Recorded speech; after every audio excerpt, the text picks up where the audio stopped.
Hello hello, good evening, good evening, good evening, नमस्कार नमस्कार नमस्कार, good evening, good evening, all my support army in the house. Am I audible, am I visible? क्या मैं audible और visible हूँ बच्चा party? Yes everybody, very good evening, very good evening, नमस्कार नमस्कार, I miss you all too. Yes, कैसे हैं आप लोग? जल्दी पहले ये बताइए कि how are you guys, how are you all?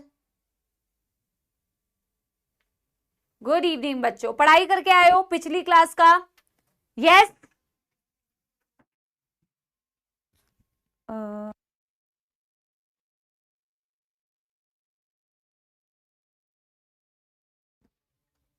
Fine.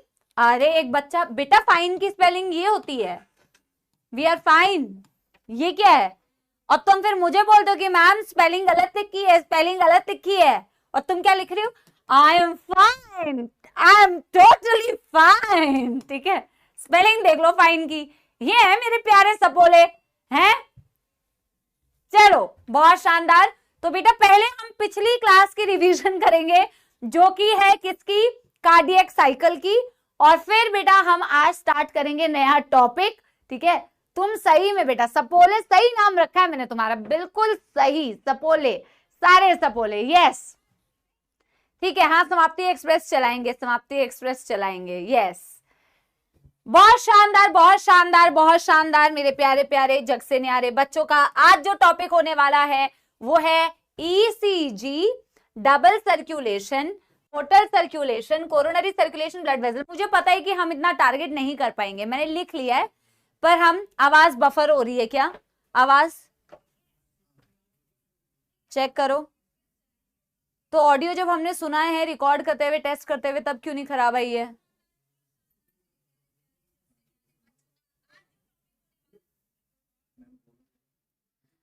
तो बच्चों मैं एक बार आवाज चेक करा रही हूँ, नो वरीज। ठीक है, तो टारगेट इतना सारा लिखा हुआ है, बट आई गेस इतना टारगेट कंप्लीट नहीं होगा, हो सकता है कि आधा हो आधा ना हो, but that's not a problem, let's see कि कितना कवर हो पाएगा। ठीक है, yes, now it is fine, now it is fine, all good everybody, yes yes yes yes everybody. तो पिछली क्लास में बेटा हमने पढ़ा था किसके बारे में? कार्डियक साइकिल के बारे में। तो ऑल माई बच्चा पार्टी एक बारी मेरे को बता दो, हाउ इज द जोश इन द चैट बॉक्स। और फिर बेटा इसी जोश और एनर्जी के साथ में हम शुरू करने वाले हैं आज का प्यारा प्यारा जग से न्यारा सेशन। ठीक है, चलो। तो हमने बेटा पिछली क्लास में जब कार्डियक साइकिल के बारे में पढ़ा था, तो cardiac cycle was related to the conducting system of the heart. ठीक है, यस, कंडक्टिंग सिस्टम से वो रिलेटेड था। कंडक्टिंग सिस्टम हमें ये बताता था कि ऐसे नोड में एक्शन पोटेंशियल इंपल्स जनरेट होता है।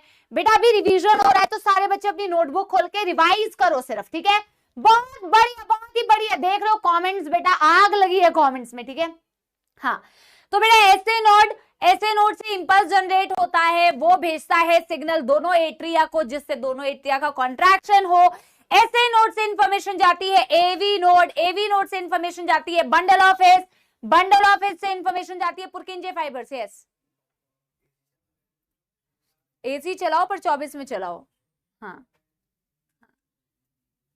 फिर बेटा एवी नोड से इंफॉर्मेशन जाती है बंडल ऑफ एज से जाती है पुरकिंजे फाइबर्स। और बेटा पुरकिंजे फाइबर्स में जब इंफॉर्मेशन जाती है तो आपके वेंट्रिकल्स करते हैं कॉन्ट्रैक्शन। ठीक है, इसी से रिलेटेड था आपका कार्डियक साइकिल। कार्डियक साइकिल का मतलब होता है कि आपके एक हार्ट बीट को कराने के लिए जो आप इवेंट्स पढ़ते हो, that is your cardiac cycle, right? Yes. अब आप बेटा कहां से शुरू करते हैं? आपने बॉडी का लेफ्ट पंप बनाया था, आपने बॉडी का राइट पंप बनाया था, राइट साइड में बॉडी में डीऑक्सीजनेटेड ब्लड था, लेफ्ट साइड में बॉडी में ऑक्सीजनेटेड। अच्छा, मैं एक चीज बेटा चेक कर रही हूँ, मैं चेक करा रही हूँ, नो प्रॉब्लम, मैं चेक करा रही हूँ, नो प्रॉब्लम। यार पहले तो आवाज चेक करो, क्योंकि आवाज सही नहीं आ रही है, और वेब पे चल रहा है या नहीं ये चेक कराओ, वेब पे चल रहा है या नहीं चल रहा है, दिखाओ मुझे। यार बेटा तुम लोग ना ये क्यों करते हो बेटा? वेब पे सच में चल रहा है या नहीं चल रहा है, ये मुझे ये बताओ प्लीज बेटा यार, 2 क्लास होती है तो मुझे या तो सच्चाई बताया करो, झूठ मत बोला करो यार। हाँ प्लीज, मैं हाथ जोड़ के रिक्वेस्ट कर रही हूँ बेटा, टाइम वेस्ट मत किया करो यार, ठीक है? तुम क्यों टाइम वेस्ट करते हो? ये वेब है या ऐप है? ऐप है ना, ऐप नहीं वेब, वेब, वेब पे चला के बताओ यार। बेटा मुश्किल से 2 क्लासेस आती है, बताओ उसमें पढ़े या क्या करें, मुझे बताओ। सच में नहीं चल रहा है? आवाज का इशू है तो पहले मैं आवाज के लिए पूछ रही हूँ, फिर मैं वेब पे चेक करा रही हूँ ऑलरेडी। पहले आप सभी मुझे बताएंगे, वो वाले चैट्स देखना यार, ये वाले नहीं चल रहे हैं, वो वाले चैट्स लगा दो बेटा। पहले आप मुझे बताओ कि आवाज सही आ रही है या नहीं यार, वो वाले चैट्स लगा दो, वो वाले chats. Just give me a second में आपके चैट्स। आवाज सही है? पहले मेरे को बता, आवाज फाइन है? मेरी आवाज क्रैक कर रही है क्या जब मैं लाउडली बोल रही हूँ? हाँ, पहले मैं आपके ना 10 मिनट तुम्हारे यही चेक कर लेती हूँ, ताकि बेटा तुम मुझे बीच में ना स्पैम मत करो। एक पढ़ाने का बेटा फ्लो होता है, प्लीज वो फ्लो मत तोड़ो, मैं तुमसे रिक्वेस्ट कर रही हूँ। आवाज सही है ना? आवाज गुड है? ओके, अब मुझे ये बताओ कि सच में कोई बच्चा वेब से अपना ये चला रहा है क्लास, तो क्या वेब से क्लास चल रही है या वेब से क्लास नहीं चल रही? यस, वेब से क्लास चल रही है या वेब से क्लास नहीं चल रही है? हालांकि मैं यहाँ पे खुद टेस्ट करा रही हूँ, ठीक है? तुम्हारी बात पे तो मैं बेटा, क्योंकि विश्वास में कैसे करूं, कोई वो थोड़ी है परीक्षा जहां से मैं तुम्हारा टेस्ट करा लूं। वेब पे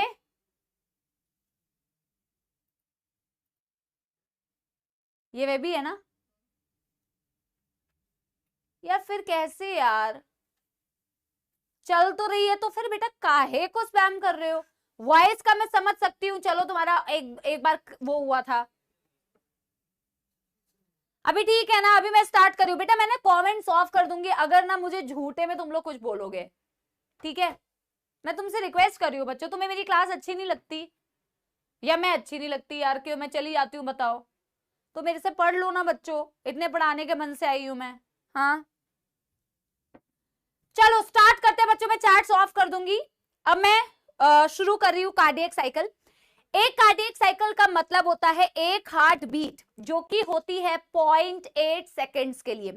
कैसे निकालते हैं हम? 1 मिनट यानी कि 60 सेकेंड में होता है बच्चों, 60 सेकेंड में होता है बच्चों एक बीट, यानी कि एक इस तरीके से आपने लिखा होगा, एक कार्डियक साइकिल का मतलब है 1 हार्ट बीट, ठीक है? एक कार्डियक साइकिल में आपने लिखा है 0.8 सेकेंड एक कार्डियक साइकिल का आता है। कैसे आता है बच्चों एक कार्डियक साइकिल में? आपने ऐसे लिखा होगा बेटा कि 1 मिनट यानी कि 60 सेकेंड में अपना हार्ट बीट करता है 72 बार। अपना हार्ट कितनी बार बीट करता है बच्चों? 72 टाइम्स बीट करता है। लव यू बच्चों, love you love you love you. चलो वापस आओ। हाँ, तो बेटा एक बीट का अगर अपन टाइम ड्यूरेशन निकालेंगे तो कैसे निकालेंगे बेटा?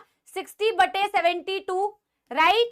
और अगर 60/72 करेंगे बच्चों तो आ जाएगा 0.8 सेकेंड, जो कि हमारे कार्डियक साइकिल की ड्यूरेशन होती है, राइट बच्चा पार्टी? ये हमने एकदम लास्ट में पढ़ा था। हमने बॉडी का लेफ्ट पंप पढ़ा, हमने बॉडी का राइट पंप पढ़ा।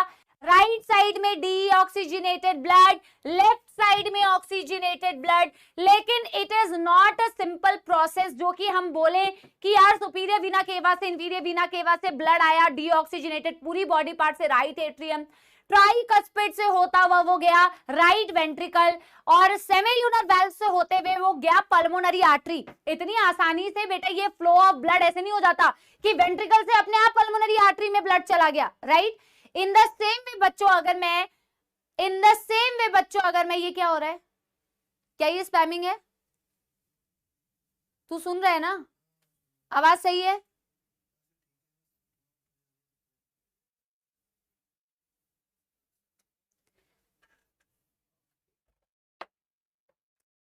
यार बेटा मेरा ना, मैं दिमाग ही खराब हो जाता है। मैं व्हाट डू आई डू? मैं पढ़ाऊं या मैं क्या करूं? मेरा 10 मिनट। यार प्लीज किसी को बुला लो माइक टेस्ट के लिए, 10 मिनट क्लास का मेरा बर्बाद हो गया। यार बेटा मैं ऊंचा बोल रही हूं तब मेरी आवाज कट रही है क्या?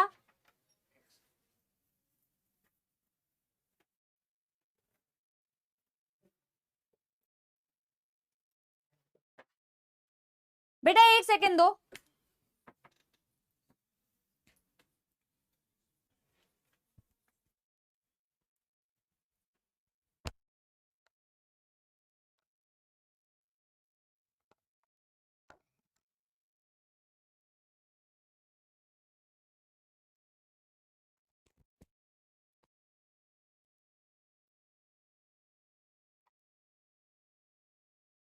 ये पहले से हमें चेक करना चाहिए ना यार।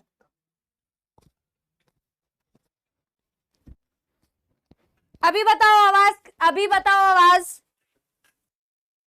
अभी आवाज बताओ बच्चों। यस, अभी की आवाज ठीक है? ऑल गुड, ऑल गुड बच्चों। Yes, is the voice okay now? Yes. तो बच्चों ये जो कार्डियक साइकिल है, फिर यहां से आप देखते हैं कि ऐसे नोड से इंपल्स, अभी ठीक है या नहीं है तू बता मुझे। ऐसे नोड से बच्चों इंपल्स स्टार्ट होता है, ऐसे नोड से इंफॉर्मेशन जाती है कहां? एवी नोड, एवी नोड से जाती है bundle of his, bundle of his से जाती है पुर्किंजे फाइबर्स। जैसे ही बच्चों ऐसे नोड से इंफॉर्मेशन जाती है एट्रिया को, तो दोनों एट्रिया करते हैं कॉन्ट्रैक्ट, जिसे बोला जाता है एट्रियल सिस्टोल। जब एट्रिया सिस्टोल करती है बच्चों, आप बिल्कुल ध्यान से रिवीजन करो, हमारे 11-12 मिनट बर्बाद हो गए, बट अभी प्लीज बेटा ध्यान से सुनो। जैसे ही बेटा ऐसे नोड से एट्रिया को इंफॉर्मेशन जाती है, आपके दोनों एट्रिया साइमल्टेनियसली एक साथ कॉन्ट्रैक्ट करते हैं, और जैसे ही वो कॉन्ट्रैक्ट करते हैं तो ब्लड जाता है बच्चों किसके अंदर? वेंट्रिकल्स के अंदर, राइट? ब्लड जाता है बच्चों वेंट्रिकल के अंदर। जब एट्रियल सिस्टोल होता है तो आपने देखा इसका टाइम ड्यूरेशन था कितना बच्चों? 0.1 सेकेंड। एट्रियल सिस्टोल होने के बाद इंफॉर्मेशन ऐसे नोड से एवी नोड, एवी नोड से bundle of his, bundle of his से जाती है पुर्किंजे फाइबर्स के पास। इंफॉर्मेशन जब पुर्किंजे फाइबर्स के पास जाती है तो बेटा कॉन्ट्रैक्ट करते हैं वेंट्रिकल्स, जिसे बोला जाता है वेंट्रिकुलर सिस्टोल, जो कि होता है 0.3 सेकेंड्स के लिए, और इसके बाद होता है जॉइंट डायस्टोल, जो कि होता है 0.4 सेकेंड्स के लिए। लेकिन बच्चा पार्टी, मेरा सवाल आपसे ये है कि यार एट्रियल सिस्टोल जब हुआ तो कौन सा ब्लड गया बच्चों? मेरे को आप बताएंगे, आप सारे बच्चे आंसर देंगे। यार नॉर्मली भी तो ब्लड कुछ जा रहा है ना भाई। जब आपके सुपीरियर वीना केवा से ब्लड राइट एट्रियम में भर रहा है, या फिर आपके पल्मोनरी वेन से जो ब्लड आपके लेफ्ट एट्रियम में भर रहा है, वो वाला ब्लड, उसका कुछ परसेंटेज तो पैसिवली भी बेटा वेंट्रिकल्स के अंदर चला जाता है ना। वो ब्लड जो पैसिवली जाता है वो जॉइंट डायस्टोल के वक्त में जाता है। अगर आपको याद आ रहा हो, जब चारों चेंबर्स आपके रिलैक्स होते हैं, उस कंडीशन में आपका 70% ऑफ द एट्रिया का ब्लड वेंट्रिकल में ऑटोमेटिकली चला जाता है। और फिर जब एट्रियल सिस्टोल होता है तो rest of the 30% filling of the ventricles is via atrial systole. हाँ कि ना एवरीबॉडी? यस एवरीबॉडी, यस और no? Right. Rest of the 30% blood जाता है एट्रियल सिस्टोल होने पर, चला गया वेंट्रिकल के अंदर। अब बेटा क्या होना? अब वेंट्रिकल में जैसे ब्लड चला गया, अब वेंट्रिकल्स को कॉन्ट्रैक्ट करना है। हार्ट या बॉडी आपकी बहुत समझदार है भैया, अगर वेंट्रिकल कॉन्ट्रैक्ट कर गई पर ऊपर के दरवाजे बंद नहीं हुए तो ब्लड का बैकफ्लो हो जाएगा। आप नहीं चाहते कि ब्लड का बैकफ्लो हो, यानी एट्रियल सिस्टोल होने के बाद जैसे वेंट्रिकल सिस्टोल इनिशिएट होता है, देखो वेंट्रिकल सिस्टोल जैसे बिगिन होता है ना, थोड़ा सा स्लाइट प्रेशर बढ़ा, स्लाइट इंक्रीज इन प्रेशर से सबसे पहले ऊपर के दरवाजे बंद हो जाएंगे, स्लाइट इंक्रीज इन प्रेशर से। इसलिए हम कहते हैं कि ये होने से पहले ही लव हार्ट साउंड आती है, which is due to the closure of AV valves, which is due to the closure of AV valves. Ventricle systole जब और ज्यादा स्क्वीज करने लगेगी तो और ज्यादा वेंट्रिकुलर प्रेशर बढ़ेगा, तो सेमील्यूनर वाल्व्स खुल जाएंगे। सेमील्यूनर वाल्व खुल जाएंगे तो blood will go into the pulmonary artery and into the aorta. Blood यहां चला जाएगा। यस एवरीबॉडी, जैसी वेंट्रिकल से ब्लड बेटा पल्मोनरी आर्टरी या आयोर्टा में चला जाएगा, वेंट्रिकल का प्रेशर कम हो गया। वेंट्रिकल का प्रेशर कम हुआ, सबसे पहले जो वाल्व्स क्लोज होंगे ताकि बैकफ्लो ना हो, सबसे पहले जो वाल्व्स बेटा क्लोज होंगे ताकि बैकफ्लो ना हो, that is closure of semilunar valve. याद आ रहा है कि नहीं? और बेटा सेमील्यूनर वाल्व जब क्लोज होंगे तो हार्ट साउंड आएगा डब, हार्ट साउंड आएगा डब, और ज्यादा वेंट्रिकल का प्रेशर घट रहा है। और देखो एवी वाल्व तो बंद है ना, तो ऊपर तो ब्लड भर रहा है एट्रिया में, प्रेशर एट्रिया का भर रहा है, तो ये खुलेगा, ये खुलेगा और जॉइंट डायस्टोल के केस में वापस से ब्लड फ्लो होने लगेगा। This is the whole sequence. Atrial systole में क्या फिलिंग होती है? Rest of the 30% filling of the ventricle. Ventricle systole में किसकी फिलिंग होती है? Filling of aorta and pulmonary artery. Joint diastole में क्या होता है? पैसिव फिलिंग हो रही होती है, जो 70% फिलिंग होती है आपके वेंट्रिकल्स की नॉर्मल सिचुएशन में। एवरीबॉडी यस, करेक्ट है। फिर वॉइस क्रैक हो रहा है, फिर वॉइस क्रैक हो रहा है, फिर से वॉइस क्रैक हो रहा है। यार क्या कर रहे हैं हम? कौन क्या पहले क्रैक हो रहा है तो मुझे बता क्यों नहीं रहे हो कि क्रैक हो रहा है या नहीं हो रहा है? तो मुझे बताओ ना, मैं ऐसे कैसे पढ़ाऊंगी? मैं 16 मिनट में एक बार भी नहीं पढ़ा पाई फ्लो में। मैं क्लास कैंसिल कर देती हूँ, एक काम करती हूँ, मैं रिकॉर्डिंग देती हूँ। मुझे बिना बताए आप लोग बता भी नहीं रहे हो कि आवाज सही है या नहीं है। यहां से आप अपने आप से करेक्शंस करो। मुझे तो बताओ कि क्या प्रॉब्लम है। हाँ हाँ, तो ये हमने डेमो में चेक क्यों नहीं किया? हुआ तो था, मेरे साथ ही हुआ था अभी। मुझे एक बारी बच्चों से पूछने दो। मैं कैसे पढ़ाऊंगी यार?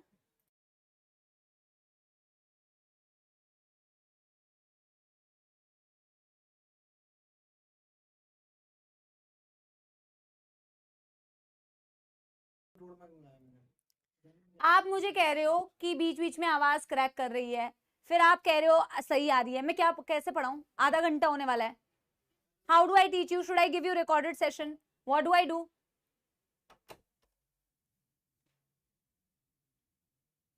अरे अभी तो वॉइस आ रही है भाई, अभी कैसे नहीं आ रही है? नो वॉइस क्या कर रहे हैं? हाँ,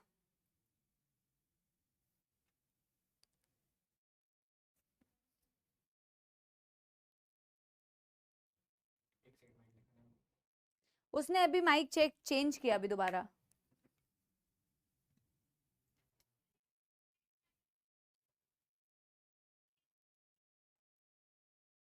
आपको पता है मेरा मेरा ट्यूसडे वाला लेक्चर भी नहीं हुआ है, जो लक्ष्य बैच में हुआ था। वो हमारे ऐप के खराब होने की वजह से हुआ था।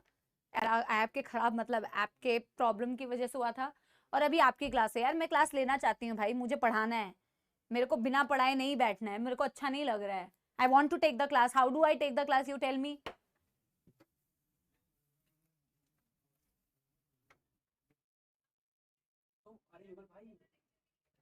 नहीं, मैं रिकॉर्डेड नहीं दूंगी, मेरे को लाइव ही लेने का है। मैं वो ऐसे ही बोल रही थी तुम्हें।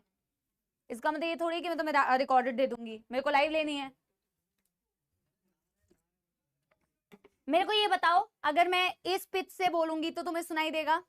मैं इस पिच से बोलती हूँ, मैं जोर से बोलूंगी ही नहीं। तो मुझे ये बताओ कि तुम्हें इस पिच से समझ में आ रहा है? अभी जब तक माइक नहीं चेंज होता तो तब तक मैं इसी पिच में बोल रही हूँ, ठीक है?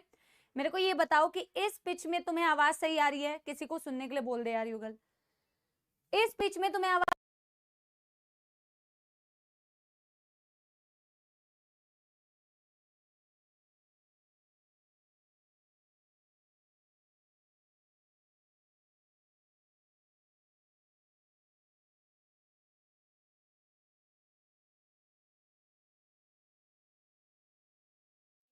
कर रहे हो?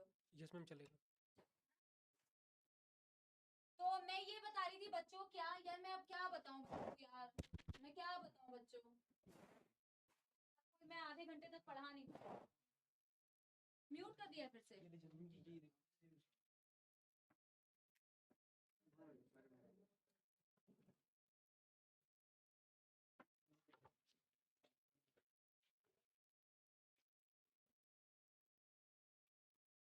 अब मेरे को बताओ, अभी आवाज आ रही है? यस, अभी आवाज ठीक आ रही है क्या? अभी अभी अभी अभी वॉइस आ रही है क्या? अभी वॉइस आ रही है बच्चा party? Yes. Am I audible now? Am I audible clearly to you guys or not? अभी सही है? आवाज सही है? अभी कोई क्रैक आ रहा है, कुछ आ रहा है? अभी परफेक्ट है, सुन रहा है ना? ठीक है, अभी सही है। अभी कंटिन्यू करें बिना ब्रेक के बच्चों। यस, चलो लेट्स स्टार्ट बेटा, विदाउट एनी ब्रेक प्लीज। हाँ, मेरे को भी पढ़ाने दो यार, मुझे भी मन करता है पढ़ाने का, है ना? चलो चलो, अब बेटा हम क्या करते हैं ना, अभी हम क्या करते हैं, लो वॉइस नहीं है बच्चों, ईयरफोन से सुनो, लो वॉइस बिल्कुल नहीं होगी, ठीक है। तो हमने बेटा, अब मैं कार्डियक साइकिल का क्या रिवीजन कराऊं बेटा, 20 मिनट्स तो हो गए। तो हमने कार्डियक साइकिल के ये कुछ इवेंट्स पढ़े थे और मैंने फिर इससे रिलेटेड आपको कुछ और पॉइंट्स भी बताए थे, जिन पॉइंट्स में बच्चों मैंने आपसे कहा था कार्डियक आउटपुट नाम की एक चीज होती है। लो वॉइस कर रहे हैं अब। तो कार्डियक आउटपुट की बेटा जो आपने डेफिनेशन लिखी थी, that was stroke volume into heart rate, right, that was stroke volume into heart rate. तो मैंने आपको कार्डियक आउटपुट की डेफिनेशन, आपको स्ट्रोक वॉल्यूम की डेफिनेशन भी समझाई थी, राइट। मैंने आपसे कहा था बच्चों, जैसे ये हार्ट के 4 चेंबर हैं, मैंने इस तरीके से आपको समझाने की कोशिश की थी। मैंने आपको कुछ वॉल्यूम्स बताए थे एंड मैंने प्रॉमिस किया था कि मैं अगली क्लास में वापस से समझाऊंगी, राइट। मैं अगली क्लास में, फिर कह रहे हैं देखो मैं कैसे पढ़ाऊं, ये स्पैमर से इतने, ठीक है। तो cardiac output is equals two stroke volume into heart rate, मैंने बताया था आपको। और मैंने बच्चों कुछ वॉल्यूम्स बताई थी, and diastolic volume and systolic volume. अगर तुम्हें याद आ रहा हो मैंने क्या बताया था, मैंने कहा था बच्चों जब वेंट्रिकल्स रिलैक्स स्टेट में होती है, पहले आप मेरे को बताओ कि वेंट्रिकल रिलैक्स स्टेट में कितने टाइम के लिए होती है। आप मेरे को एक बात बताओ कि वेंट्रिकल्स रिलैक्स स्टेट में कितने टाइम के लिए होती है, what is the time duration where the ventricles are relaxed, what is the time duration when the ventricles are relaxed।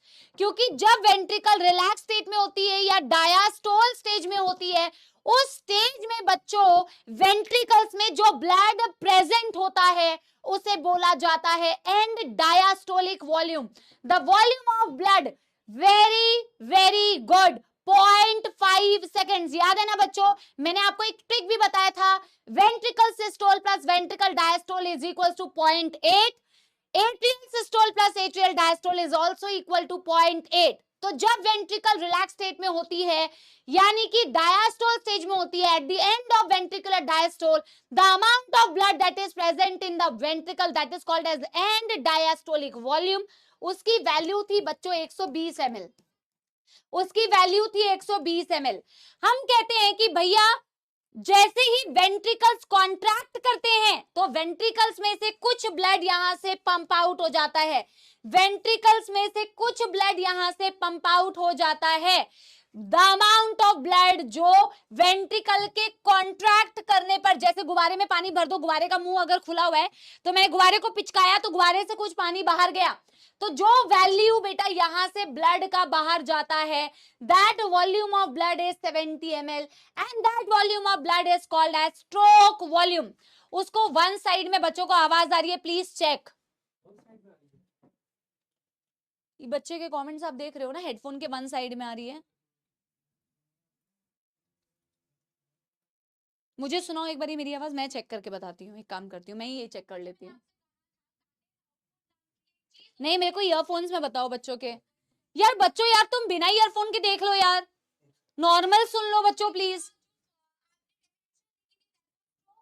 जो ब्लड का अमाउंट बच्चों पंप आउट होता है एट वेंट्रिकल सिस्टोल होने पर, that value of blood is called as the stroke volume 70 ml, ठीक है, that value of blood is called as 70 ml। 120 में से 70 ml चला गया, एक बीट में जो बेटा पंप आउट हुआ, एक बीट में जो ब्लड पंप आउट हुआ उसे बोलते हैं स्ट्रोक वॉल्यूम, और जो बच गया है बच्चों वो बचा हुआ वॉल्यूम कहलाता है and systolic volume, that is 50 ml, ठीक है। Now all good, now all fine. तो हमने चेक क्यों नहीं किया था अभी, ठीक है। मेरे को एक बार ये बता दो कि अभी तुम्हें वॉल्यूम दोनों ईयरफोन्स में आ रही है, यस या नो, जल्दी बताओ। अभी सारे बच्चे मेरे को एक बारी पोल पे बता दो, अब दोनों बेटा ईयरफोन्स में और ऑडियो क्लियर आ रही है, यस और नो एवरीवन, ठीक है बेटा। This is the last time I am asking, इसके बाद अगर कुछ प्रॉब्लम होती है तो मैं अभी बेटा क्लास कैंसिल करूंगी, क्योंकि मैं ऐसे कैसे पढ़ाऊंगी, है ना, 1 घंटा आधा घंटा होने वाला है, मैं ऐसे कैसे पढ़ाऊंगी। अब आप मुझे पहले पोल पे बता दो, उसके बाद बेटा पढ़ाई स्टार्ट करेंगे, 4:30 से पढ़ाई स्टार्ट करेंगे, कोई बात नहीं।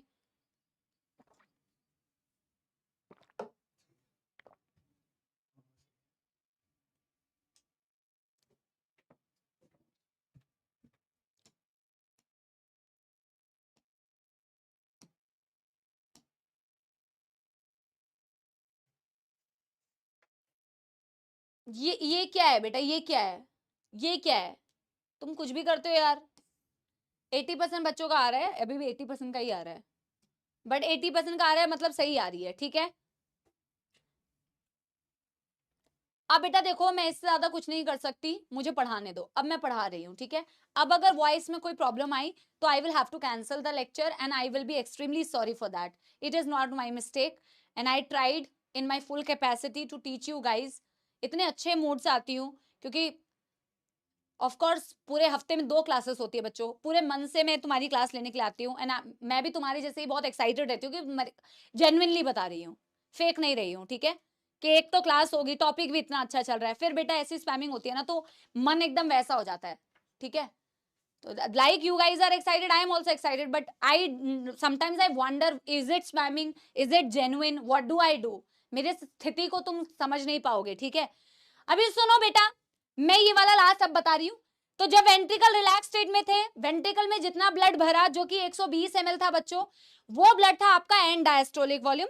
मैंने वेंट्रिकल्स को बेटा पिचकाया, मैंने वेंट्रिकल को कॉन्ट्रैक्ट किया, कॉन्ट्रैक्ट किया तो पल्मोनरी आर्टरी से आयोटा से कुछ ब्लड बाहर चला गया। वो बेटा 70 ml ब्लड था जो स्ट्रोक वॉल्यूम था, ठीक है। स्ट्रोक वॉल्यूम को हम कैसे डिफाइन करते हैं?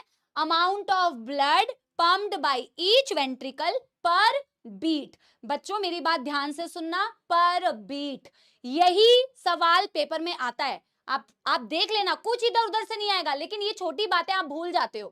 पर बीट, एक बीट में जो पंप आउट हुआ उसे स्ट्रोक वॉल्यूम बोला, और उसी को मैंने हार्ट रेट से मल्टीप्लाई कर दिया, स्ट्रोक वॉल्यूम को हार्ट रेट से मल्टीप्लाई कर दिया, तो कार्डियक आउटपुट आ गया। यानी cardiac output is nothing but the amount of blood pumped by each ventricle पर मिनट। पर मिनट हो गया बच्चों, तो हो गया आपका क्या? Cardiac output. पर बीट हुआ तो क्या हो गया बच्चों? आपका स्ट्रोक वॉल्यूम। और पिचकाने के बाद ब्लड जो बाहर गया वो तो स्ट्रोक वॉल्यूम था, पर जो बचा वो एंड सिस्टोलिक वॉल्यूम था, ठीक है। Done done done everybody. अब बेटा देखो, मैंने एक दो चीजें आपको नहीं लिखवाई थी, तो एक दो चीजें मैं आपको लिखवाती हूँ और एक एक ना मैं होमवर्क दूंगी, ठीक है। बाकी तो कार्डियक साइकिल ऑलमोस्ट हमारा डन हो गया है। लव यू बच्चों, मेरे को एक बार दिल बना के बता दो, हमारा बहुत लंबा रिवीजन रहा है आज, ठीक है। तो हमारा रिवीजन हो चुका है बड़ी मुश्किल से। यस 5040 ml या फिर 5 लीटर हो गया आपका कार्डियक आउटपुट। यहां तक ही हमने पढ़ा था, लब जो होता है फर्स्ट हार्ट साउंड होता है closure of AV valve, dub होता है second heart sound due to the closure of SL valve. हमने कार्डियक साइकिल का ऊपर नीचे आगे पीछे सब बेटा हमने पूरा पूरा बहुत बेहतरीन तरीके से एनसीईआरटी से और नॉर्मल तरीके से पढ़ा था। थैंक यू बच्चों, शाबाश, बहुत बढ़िया, थैंक यू, थैंक यू, आपको भी थैंक यू माइक को ठीक करने के लिए। हाँ यस, तो बच्चों अब इसके आगे क्या? इसके आगे अब हम एक दो पॉइंट्स कार्डियक साइकिल से रिलेटेड और लिखेंगे, ठीक है। और उसके बाद बच्चों मैं आपको एक होमवर्क दूंगी, ठीक है। यस, तो बच्चा बाड़ी एक दो पॉइंट्स और लिख लो, ठीक है ना। देखो हमने वैसे मैक्सिमम हम लिख चुके हैं, ठीक है। एक दो पॉइंट्स और आप नोट डाल के लिखो, अगर आपने लास्ट में नोट लिखा हुआ है तो बहुत बढ़िया बात है, आप उसी में कंटिन्यू कर लो। जैसे कि ना बच्चों कार्डियक आउटपुट जो है ना लोगों में वेरी करता है, कार्डियक आउटपुट फिक्स नहीं होता है। क्यों फिक्स नहीं होता है? क्योंकि स्ट्रोक वॉल्यूम भी फिक्स नहीं होता है, ठीक है। आप मुझे ये, आपको ना मैं एक रिसर्च करने के लिए दे रही हूँ, आपको कोई रिसर्च ऐसे बहुत टॉप रिसर्च नहीं करनी है, ओ रिसर्च करनी है, वैसी वाली रिसर्च नहीं है बच्चों। मैं ये बोल रही हूँ कार्डियक आउटपुट जो होता है ना बच्चों वो वेरी कर सकता है। जैसे एथलीट्स का कार्डियक आउटपुट हमसे कई ज्यादा होता है, हमसे मतलब हम एथलीट नहीं है ना, तो हमसे कई ज्यादा होता है, लाइक मे बी 5 times मोर, ठीक है। तो हमसे कई ज्यादा उनका जो वेंट्रिकल से ब्लड पंप आउट होता है पर मिनट वो कई ज्यादा होता है। उसके बहुत सारे कारण हैं, वो कारण आप पता करके आएंगे, वो कारण मैं आपको दे रही हूँ होमवर्क में कि आप पता करके आ सकते हो। ऑफ कोर्स स्ट्रोक वॉल्यूम भी फिक्स नहीं होता है, क्योंकि स्ट्रोक वॉल्यूम बदल सकता है तो कार्डियक आउटपुट भी बदल सकता है। मेरी बात समझ रहे हो? हार्ट रेट भी बेटा कांस्टेंट नहीं होता पर मिनट। तो जब कार्डियक आउटपुट की वैल्यू ही निकलती है stroke volume into heart rate, अगर हार्ट रेट फिक्स नहीं है, स्ट्रोक वॉल्यूम फिक्स नहीं है, तो ऑब्वियस सी बात है कार्डियक आउटपुट भी वेरी करता है, ठीक है। तो आप मुझे इसका कारण बताएंगे और आप कारण मुझे इसका कमेंट सेक्शन में या डाउट सेक्शन में बता देंगे, ठीक है, या कल की क्लास में बता देंगे। तो मैं फिलहाल ये लिख रही हूं, cardiac output can vary. For example, athletes have cardiac output 5 times more than normal, more than normal. Even आप ये लिखेंगे बच्चों, stroke volume and heart rate can vary too, ठीक है। तो इसका आप कारण मुझे होमवर्क में बताएंगे, रीजन। बस इतनी सी बात है। अब हमें बेटा क्या स्टार्ट करना है, हमें ईसीजी स्टार्ट करना है। एक बारी फटाफट से ही कर लो, फिर हम बच्चों ईसीजी स्टार्ट करेंगे। अच्छा मुझे प्रैक्टिकली कोई बताओ कि क्या किसी का कभी ईसीजी हुआ है?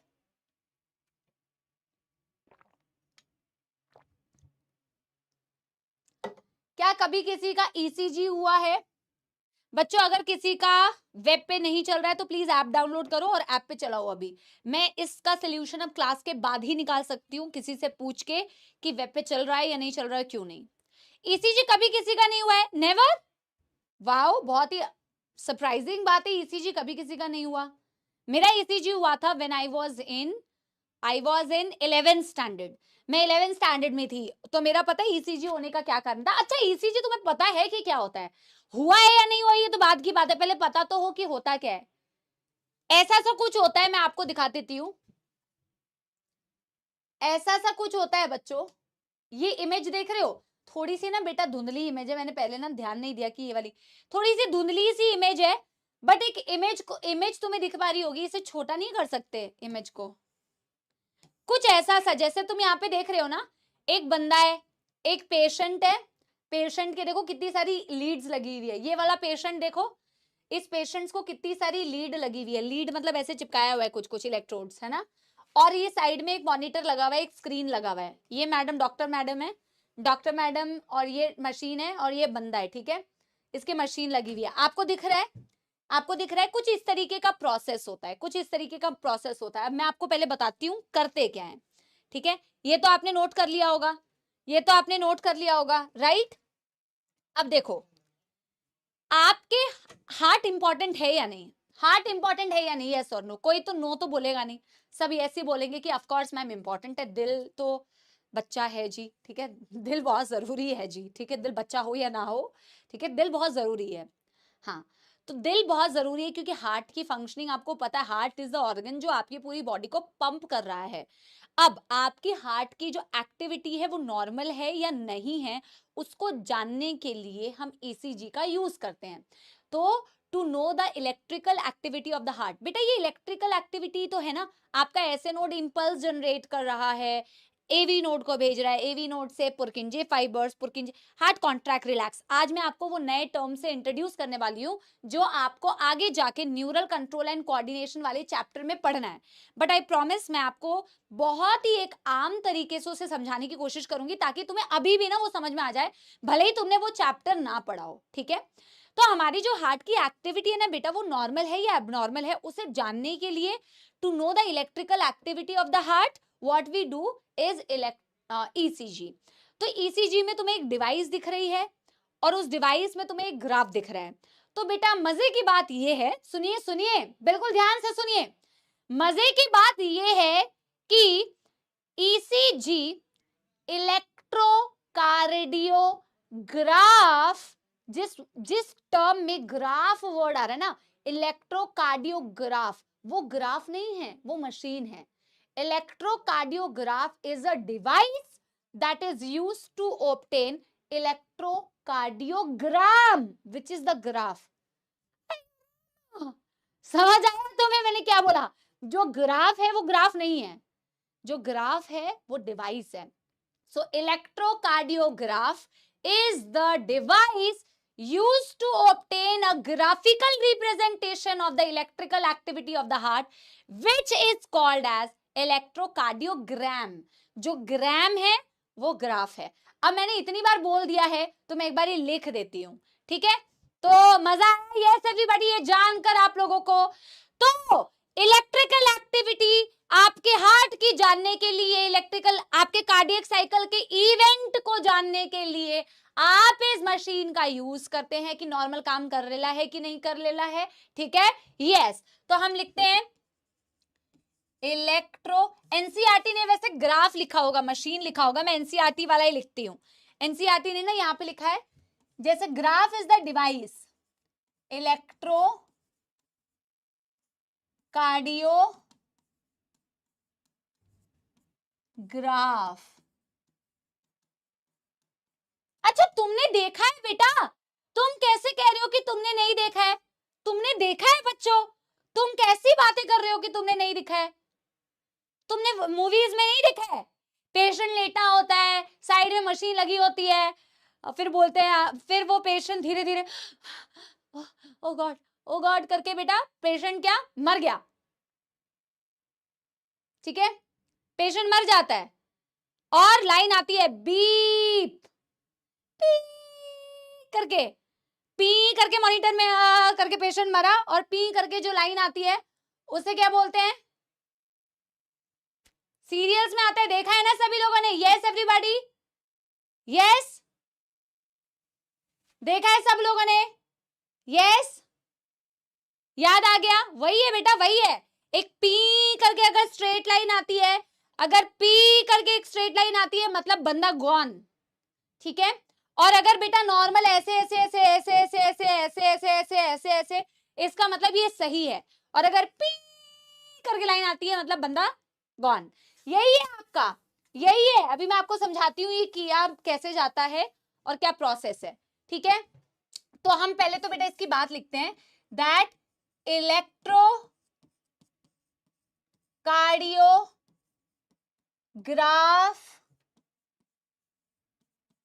is the device which is used to know or measure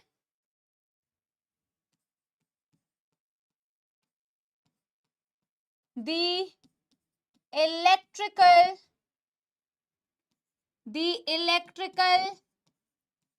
activity of the heart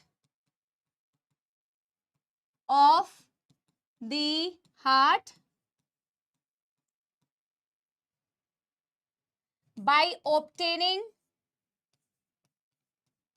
a graphical representation, देखा है ना, a graphical representation called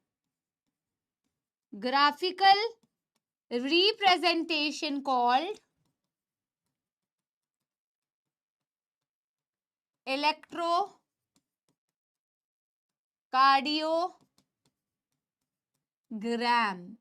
तो gram is the graph, graph is the machine. कोई दुखदर्द समस्या यहां तक? कोई दुखदर्द समस्या यहां तक? सबने देखा है, बस सबको ना याद नहीं था कि उन्होंने देखा है। अब बेटा पता है क्या, मेरा भी ईसीजी हुआ था क्योंकि मेरे को हाइपर हाइड्रोसिस की प्रॉब्लम है। हाइपर हाइड्रोसिस तुम में से बहुत सारे लोगों को होगा, तो मेरे से रिलेट कर पाएंगे। मतलब बहुत ज्यादा पसीना आना यहाँ, ठीक है, ये हाथों में या फीट पे। तो ये मेरे को ये प्रॉब्लम थी, और मेरे को ना, मैंने शायद तुम्हारे साथ शेयर किया है, ये तुम्हारे साथ मैंने पहले शेयर तो किया था ना, कि मेरे को बोर्ड एग्जाम्स में ना कॉपी में लिखने में बड़ी मौत आती थी, बड़ा प्रॉब्लम होता था। तो मेरे को ना रुमाल लेके जाना पड़ता था, और रुमाल नहीं तो मेरे पन्ने फट जाते थे, इतना बेटा मेरे को स्वेटिंग होती थी, इतनी। मैंने कभी शेयर नहीं किया तुमसे, मैंने लक्ष्य वालों से शेयर किया होगा, मैं भूल जाती हूँ कौन सा तुमसे करती हूँ कौन सा उनसे, ठीक है। तो बहुत सारे लोगों को होता है ना, हाँ। तो एक्चुअली में पता है क्या है बेटा, तो मैं ना बोर्ड एग्जाम में ऐसा नहीं मेरे को कि पैनिक हो रहा है बेटा, नॉर्मल भी होता है। हम स्कूल में प्रेयर करते होते थे ना, तो भी मेरे हाथ से ऐसे करके पसीना, इतना मेरे को प्रॉब्लम था। अभी विद टाइम ये जो है ना रिड्यूस हो गया, अपने आप कम हो गया है, बिल्कुल खत्म नहीं हुआ है पर कम हो गया है, ठीक है। तो मैं इस चीज को दिखाने के लिए एक्चुअल में गई थी, तो उन्होंने मेरा ईसीजी किया था, और जस्ट पहले तो ये जानने के लिए किया था कि मेरी हार्ट की एक्टिविटी नॉर्मल है या नहीं है, ठीक है। तो ईसीजी तब किया था। खैर हाइपर हाइड्रोसिस का कोई बेटा एज सच ट्रीटमेंट नहीं होता परमानेंट, कुछ एक आधा ट्रीटमेंट अवेलेबल है, बट वो आप डेफिनेटली नहीं कराना चाहेंगे जो ट्रीटमेंट अवेलेबल है, ठीक है। हाँ, किसी को हाथ हैंडशेक करना पड़ता है ना बेटा, तो ऐसे ऐसे पहले करने का पड़ता है, ऐसे ऐसे करते हैं, मतलब it is so embarrassing, but what to do. जिसको नहीं पता उसको लगेगा कि क्या पागल आदमी है, आदमी नहीं, क्या क्या पागल औरत है, ठीक है। हाँ, तो बच्चों क्या मैंने बोला, इलेक्ट्रोड्स होते हैं बच्चों, जिस इलेक्ट्रोड्स को बॉडी से कनेक्ट किया जाता है। लेकिन एनसीईआरटी कहती है एक स्टैंडर्ड ईसीजी ऑब्टेन करने के लिए सिर्फ 3 इलेक्ट्रोड्स की जरूरत होती है, स्टैंडर्ड। देखो, आपको एक मिनिमम एक्टिविटी जानना है, अगर एक स्टैंडर्ड बात आपको पता करनी है, उसके लिए सिर्फ 3 इलेक्ट्रोड से ही काफी है। आपके दोनों रिस्ट पे लगाया जाता है, अगर आप इस डायग्राम में देखोगे, आपके 2 रिस्ट में लगाया जाता है। किस डायग्राम में? इस वाले डायग्राम में है। 2 रिस्ट पे लगाया जाता है, लेफ्ट एंड राइट, और बच्चों एक लगाया जाता है लेफ्ट एंकल पर, ठीक है, एक लगाया जाता है लेफ्ट एंकल पर, ठीक है। ये स्टैंडर्ड ईसीजी ऑब्टेन करने के लिए 3 इलेक्ट्रोड से हो जाएगा, बट आपको उससे ज्यादा डिटेल्ड इंफॉर्मेशन चाहिए, तो उससे डिटेल इंफॉर्मेशन के लिए आप मल्टीपल इलेक्ट्रोड्स और कनेक्ट कर सकते हो, जैसे अपने चेस्ट रीजन में। यहां पे दिख रहा है आपको, इस बंदे के, देखो बेटा, इस बंदे के चेस्ट पे भी लगाया हुआ है, रिस्ट पे भी लगाया हुआ है, एंकल्स पे भी लगाया हुआ है। मेरी बात समझ रहे हो? Yes everybody, yes everybody. तो एक्चुअल में बच्चों मैंने क्या बोला, एक स्टैंडर्ड ईसीजी ऑब्टेन करने के लिए 3 इलेक्ट्रोड्स चाहिए। जब आपसे क्वेश्चन में ये पूछा जाए स्टैंडर्ड ईसीजी ऑब्टेन करने के लिए कितने चाहिए, तो 3, 1 to each wrist and 1 to the left ankle, 1 to the left ankle. But multiple electrodes भी कनेक्ट करते हैं डिफरेंट डिफरेंट एक्टिविटी को जानने के लिए, ठीक है। अब मैं आगे आपको बताऊंगी कि जो ग्राफ आता है उससे आपको समझ क्या आता है। आप ग्राफ जो देख रहे हो, जो आपके एनसीईआरटी में, और बेटा ट्रस्ट मी, सीधा डायरेक्ट सवाल आता है ईसीजी से, कुछ भी इधर उधर घुमा फिरा के कोई सवाल नहीं आता। बिल्कुल एनसीईआरटी की जो बेटा 10-12 लाइन दी हुई है ना, एग्जैक्ट उससे सवाल आता है। बट मेरा यहाँ पे पर्पज ये है कि मैं आपको कॉन्सेप्ट समझाऊं, और जब आप उसके पीछे की साइंस समझेंगे, उसके पीछे का कॉन्सेप्ट समझेंगे, तो यू विल फील इंटरेस्टिंग। अब वैसे भी बेटा you all are future doctors, तो थोड़ी डॉक्टर वाली फील आपको ऐसा नहीं है फील लाने के लिए एकदम डॉक्टरी करने लग जाओ। जो यहाँ डॉक्टरी करेगा फिर वो एग्जाम नहीं क्लियर कर पाएगा, उतनी पीएचडी नहीं करनी है, पर उसके पीछे की बेसिक साइंस आपको पता होनी चाहिए, ठीक है। तो मैं यहाँ पे क्या बोल रही हूँ, to obtain a standard ECG, to obtain a standard ECG, standard ECG, three electrodes are used and connected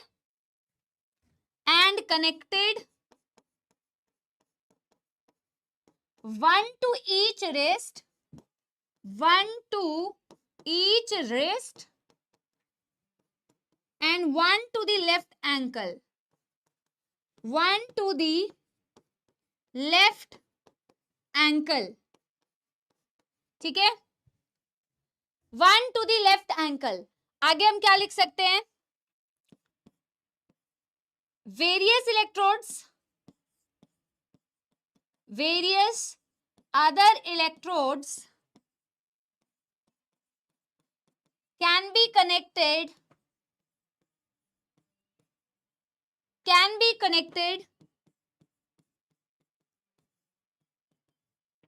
to the chest region for various activities, for understanding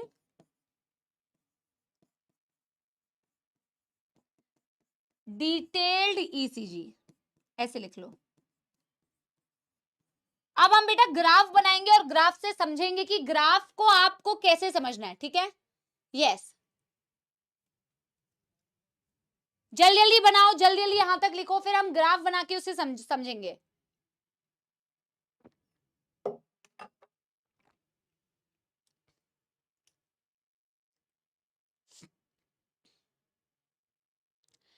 heart की पोजीशनिंग बेटा क्योंकि टिल्टेड टुवर्ड्स द लेफ्ट है, और left side से पूरी body को क्योंकि pump होता है ब्लड, इसीलिए हम लेफ्ट एंकल को कनेक्ट करते हैं, जिसने भी ये क्वेश्चन पूछा है, ठीक है। हमारी left side of the heart is pumping the blood to the whole body part, तो वहां इसीलिए हम लेफ्ट एंकल पर कनेक्ट करते हैं, ठीक है। Done done done done everybody, yes. क्या आप लोगों ने यहां तक डन कर लिया बच्चा पार्टी? पक्की बात?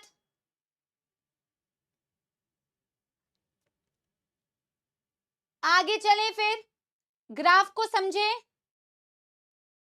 तो जब बेटा कोई भी इलेक्ट्रोड इस तरीके से कनेक्ट किया जाता है और फिर बेटा स्क्रीन पे देखा जाता है कि क्या ग्राफिकल रिप्रेजेंटेशन आई, तो उस ग्राफिकल रिप्रेजेंटेशन में जब नॉर्मल ग्राफ होता है तो आप नॉर्मल ग्राफ से क्या समझते हैं, पहले मैं वो आपको समझाती हूं, ठीक है बेटा। एक चीज और आपको, क्योंकि जैसे कि मैंने आपको बताया ना, क्योंकि आपको कुछ वर्ड्स अभी नहीं पता है, डीपोलराइजेशन क्या होता है, रीपोलराइजेशन क्या होता है, तो पहले मेरे को आपको कुछ बेसिक्स बताने पड़ेंगे, क्योंकि मैं ये समझती हूँ कि शायद आपको नहीं पता है, कि मोस्टली बच्चों को नहीं पता होगा।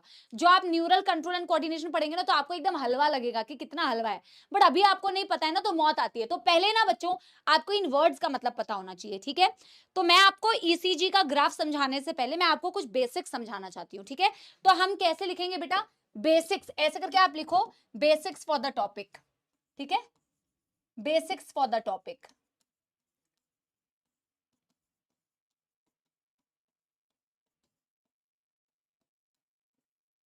ठीक है, ठीक है बच्चों, यस पता है मैम, जिनको पता है तो वेल एंड गुड, जिनको नहीं पता है उनके लिए मैं बता रही हूं और मैं बहुत इजी लैंग्वेज में आपको समझाऊंगी, ठीक है। पहले तो कुछ वर्ड्स का आप मतलब लिखो, डीपोलराइजेशन,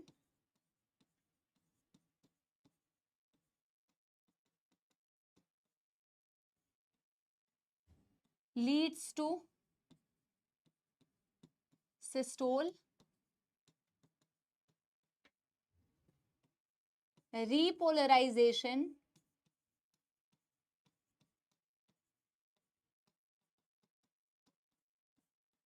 leads to diastole। अब बेटा मैं आपको डीपोलराइजेशन और रीपोलराइजेशन का मतलब समझाने जाती हूँ, ठीक है। जिनको बिल्कुल भी नहीं पता है ना बच्चों, प्रॉमिस है उनको भी समझ में आ जाएगा। बच्चों ये आप ना न्यूरल कंट्रोल एंड कोऑर्डिनेशन वाले चैप्टर में पढ़ोगे कि यूजुअली ना जब हमारी कोई सेल की हम बात करते हैं बच्चों, समझो हमारी बॉडी के कोई भी सेल है, ठीक है, ये आप बनाना है, आप बनाओ ताकि आपको बेसिक्स याद रहे और जब मैं आपको एक्चुअल में पढ़ाऊं तो आपको ये चीज याद रहे। आपकी जो सेल होती है ना नॉर्मली अंदर से नेगेटिवली चार्ज्ड है और बाहर से पॉजिटिवली चार्ज्ड है।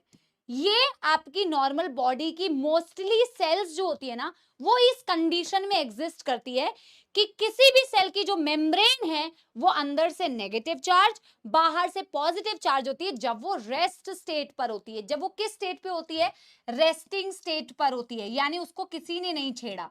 और ये आप अपने प्रैक्टिकल लाइफ से रिलेट कर सकते हो कि तुम आराम से बैठे हुए हो बच्चों, तुम अपनी पढ़ाई कर रहे हो, तुम्हें कोई डिस्टर्ब नहीं कर रहा है, तुम रेस्टिंग स्टेट पे हो, तो तुम अपने आप को ये वाला सेल मानो और तुम्हारा चार्ज क्या है, तुम अंदर से नेगेटिवली चार्ज हो बाहर से पॉजिटिवली चार्ज हो, जिसे रेस्टिंग मेम्ब्रेन पोटेंशियल बोला जाता है। बट तुम्हें अभी इतना बड़ा वर्ड लिखने की जरूरत नहीं है, तुम रेस्ट स्टेट पर हो तो तुम अंदर से नेगेटिव बाहर से पॉजिटिव हो।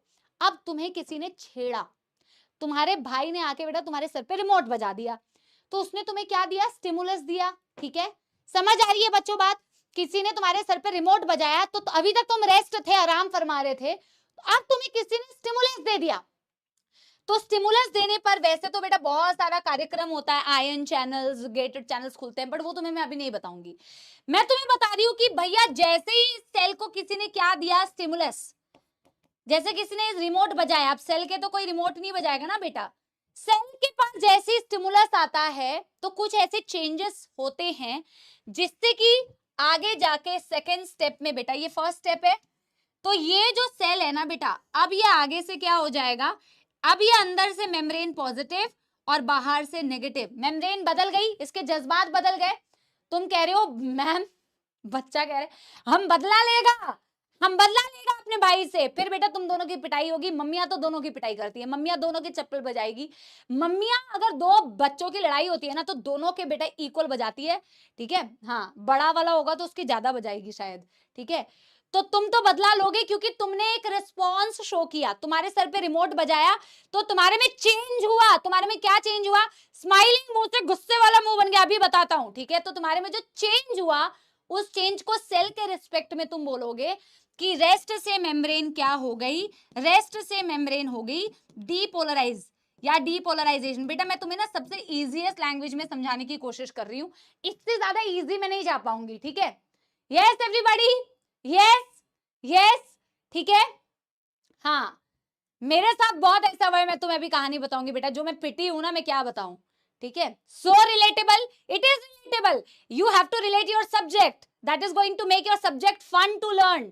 कभी जिंदगी में नहीं भूलोगे बेटा, अगर तुम अपने जीवन से रिलेट करके चीजें तुम कभी भूल ही नहीं सकते, फिर तो तुम बहुत महानालायक हो गए अगर तुम भूल रहे हो, ठीक है। अब बेटा देखो, फिर तुम्हें गुस्सा आया, तुमने उसकी बजाया, तुमने उसको बजाया, ठीक है। फिर क्या हुआ, मेम्ब्रेन गुस्सा हो गई यानी डीपोलराइज हो गई, लेकिन मम्मी के बेटा जब मम्मी तुम्हें ऊपर उल्टा बजा देगी तो तुम वापस से रेस्ट पे आ जाओगे, आना ही पड़ेगा बेटा, 2-4 बजेगी मम्मी से तो तुम वापस से पहली वाली स्थिति में आ जाओगे। इसको रेस्ट स्टेज बोलते हैं या पोलराइज्ड बोलते हैं। पोलराइज्ड मतलब दो पोल्स होना।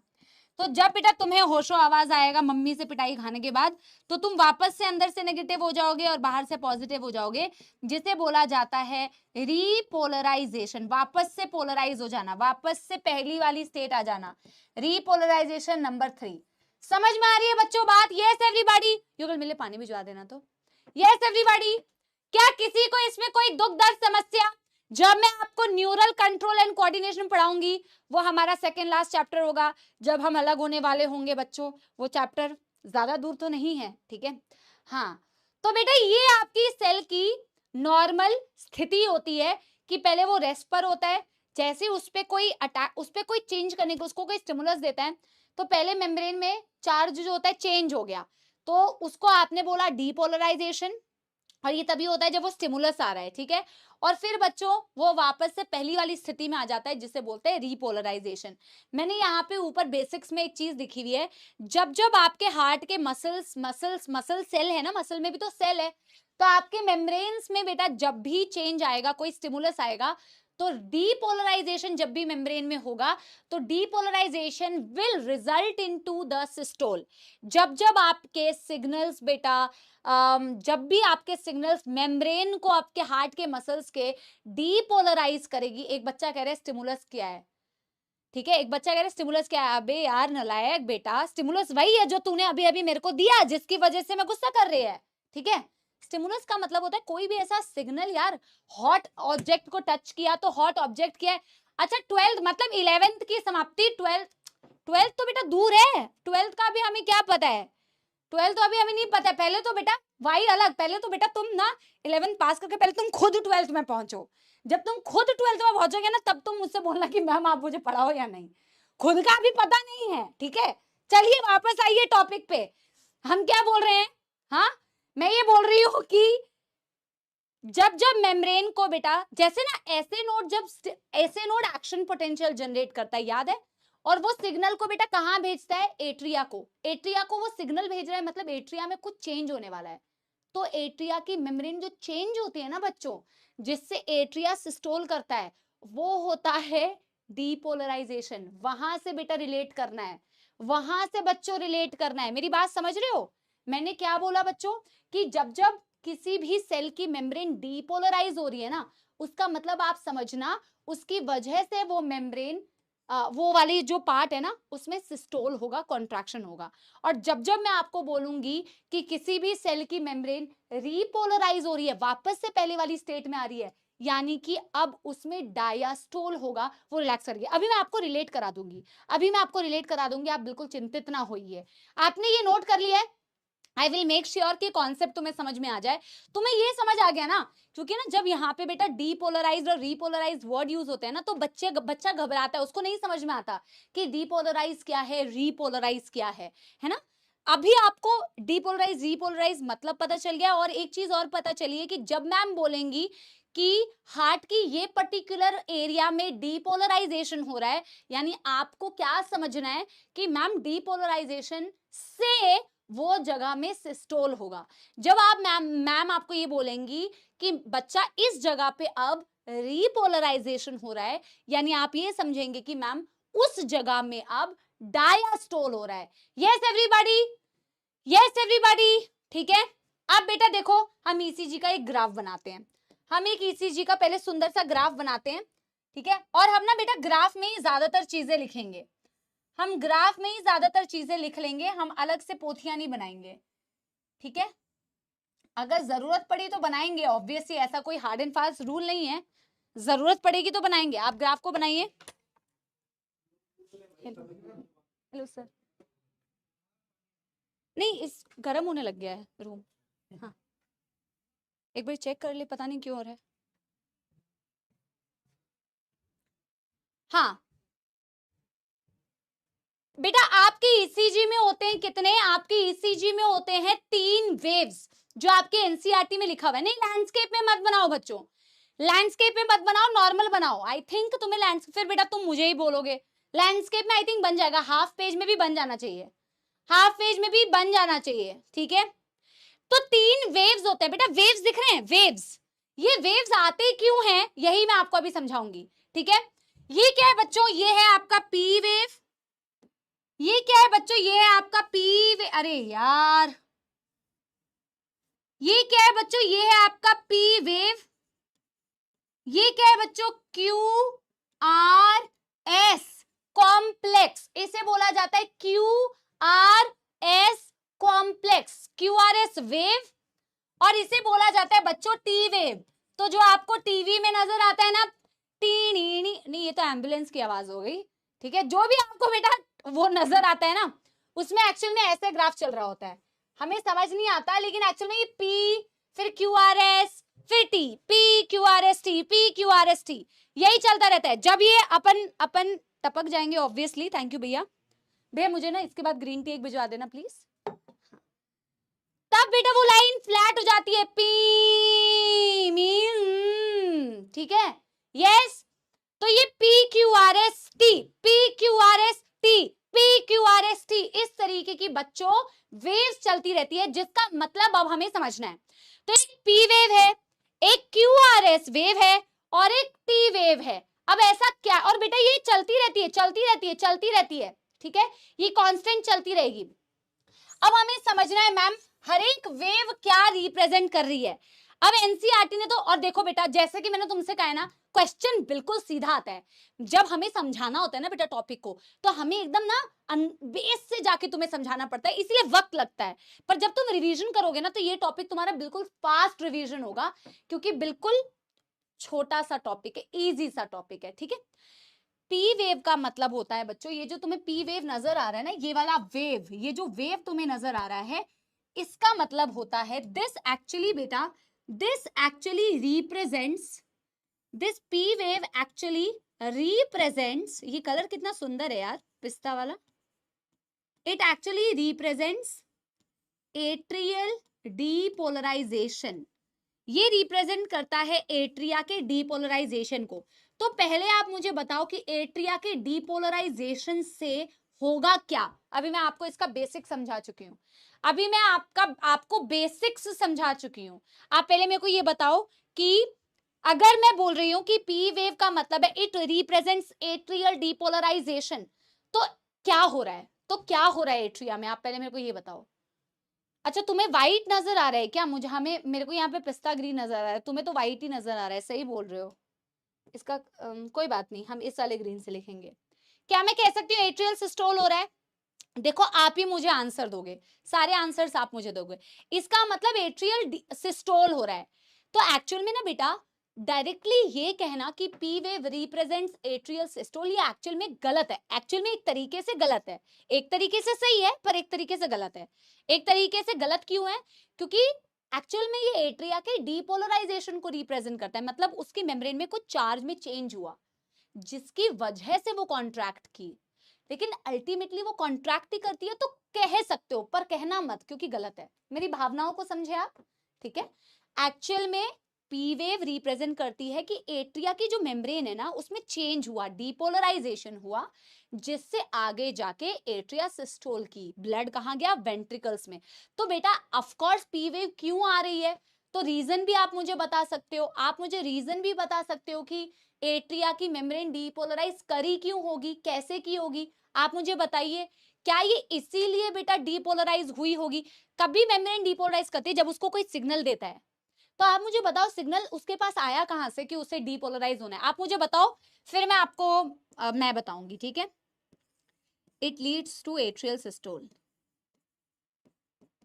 It leads to atrial systole.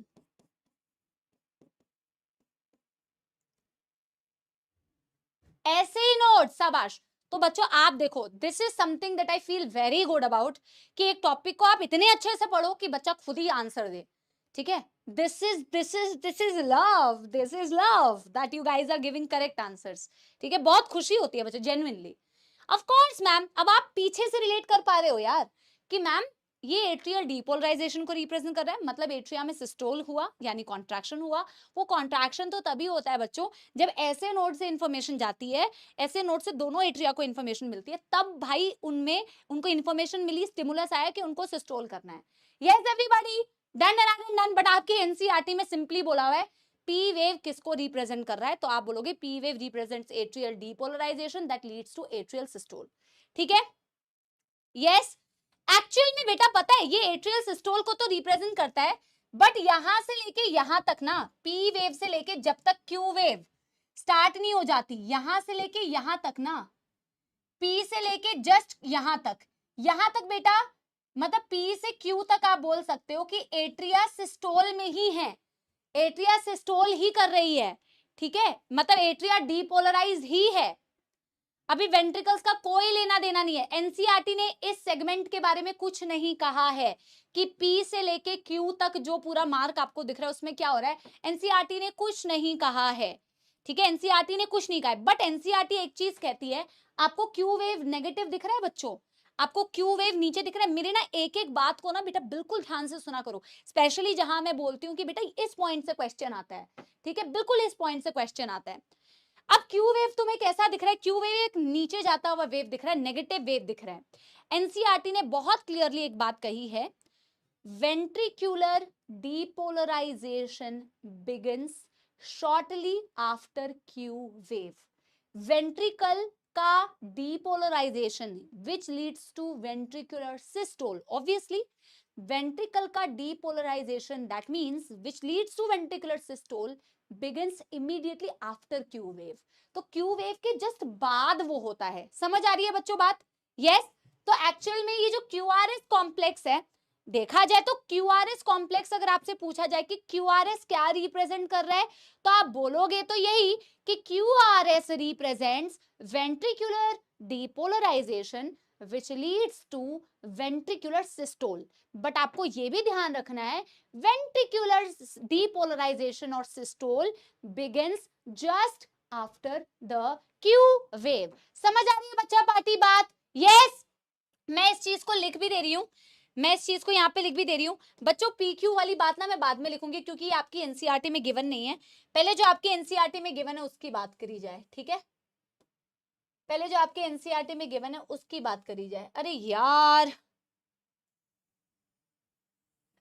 Yes, this is QRS complex, QRS complex,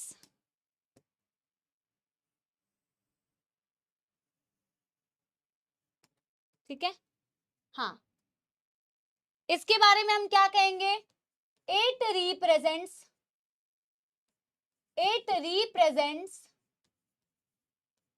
गुजारे आर ना बेटा बहुत बेकार हो गया, हाँ, it represents ventricular depolarisation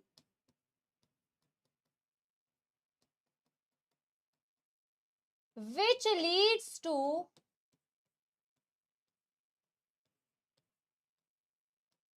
ventricular systole, which leads to ventricular systole। और एक चीज क्या लिखोगे, ventricular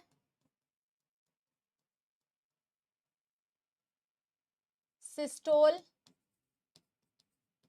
begins immediately after Q wave, immediately after Q wave, immediately after Q wave. ठीक है, तो बेटा आप मुझे एक चीज और बताओ, आप मुझे एक चीज और बताओ, वेंट्रिकल डीपोलराइज क्यों की, कैसे की, वेंट्रिकल डीपोलराइजेशन कैसे की, कैसे,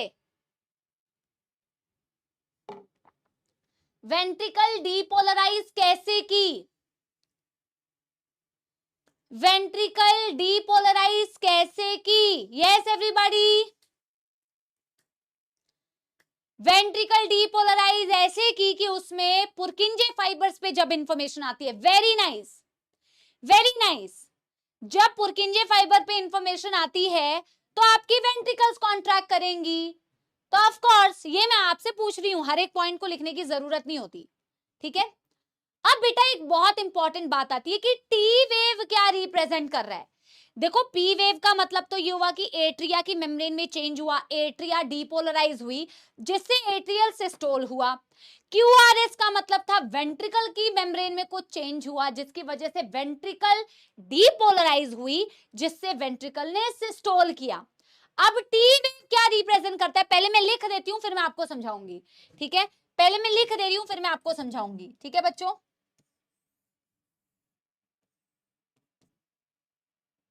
it represents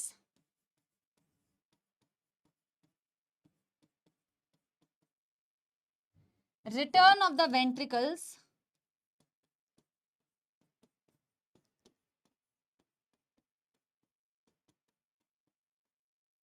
to relaxed state, that is ventricular repolarization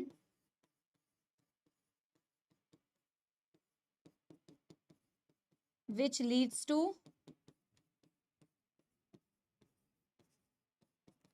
ventricular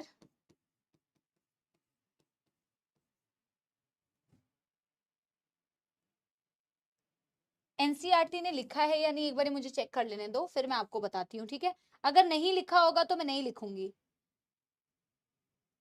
हाँ, एक्साइटेड टू, बस इतना ही लिख लो, वेंट्रिकुलर रीपोलराइजेशन। लेकिन सबसे इंपॉर्टेंट बात जिससे कि एक दो बार नीट में भी सवाल आया है, स्टार मार्क करके लिखना है, end of T wave, end of T wave represents, ये बहुत इंपॉर्टेंट लाइन है, represents and of ventricular systole. बेटा पहले आप लिखो फिर मैं आपको समझा रही हूं, मैं साइड हो जा रही हूं, पहले आप लिखो फिर मैं आपको समझा रही हूं। ठीक है यार, एसी इतना गर्म क्यों कर रहा है? नहीं बढ़ाने की बात नहीं, बहुत गर्म कर रहा है, हीट कर रहा है।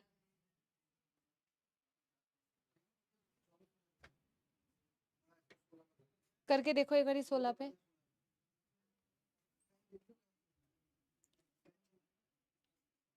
यस एवरीबॉडी, नहीं कोई नहीं कोई नहीं, एक बार 16 पे देख लेते हैं।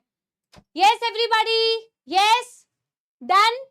अब मेरी बात बेटा बिल्कुल बिल्कुल ध्यान से सुनना, आपको नहीं समझ में आएगा वापस से आपको मैं रिवाइज कराऊंगी, बट बिल्कुल ध्यान से सुनो। ठीक है, आपने बेटा कार्डियक साइकिल के इवेंट्स क्या पढ़े थे? सबसे पहले एट्रिया सिस्टोल होता है, फिर वेंट्रिकल सिस्टोल होता है, फिर जॉइंट डायस्टोल होता है। यही पढ़ा आपने, यही पढ़ा बच्चों आपने। तो हमने बोला पी वेव की वजह से एट्रिया सिस्टोल हो रही है, क्यूआरएस का मतलब है वेंट्रिकल सिस्टोल हो रही है। अल्टीमेटली मतलब तो यही है कि वेंट्रिकल सिस्टोल हो रही है, यानी वेंट्रिकल में कॉन्ट्रैक्शन हो रहा है।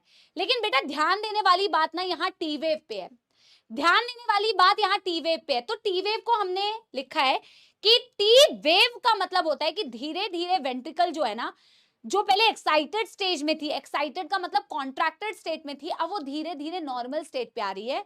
यानी नॉर्मल का मतलब होता है वापस से रेस्ट पर आना, यानी रीपोलराइजेशन, यानी कि रीपोलराइजेशन। मेरी बात समझ आ रही है बच्चों? यस। लेकिन अब मेरी एक लाइन जो एनसीईआरटी की लिखी हुई है, इसका मतलब मैं आपसे पूछना चाहूंगी। देखो टी वेव का मतलब कि एक्साइटेड से वापस से नॉर्मल हो रही है, बट फिर एनसीईआरटी ने चुपके से एक लाइन लिख दी कि end of T wave represents and of ventricular systole.